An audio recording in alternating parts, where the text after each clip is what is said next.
Merhabalar arkadaşlar. Evet, şimdi biz bundan açacağız. Kamera şu. Bugün sizlerle birlikte sizin için bir çikolata yemeye karar vermiştim. Evet, şöyle gözüküyor. Açalım. Bunu açacağım ben. Şöyle gösterelim. Siz de ister miydiniz?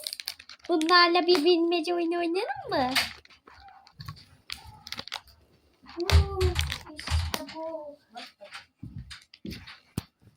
Hadi bakalım bilmece oyunu oynayalım bence. Bilmece. Burada ne var sence?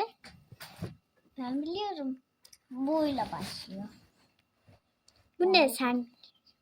Bulut. Sence bende ne var?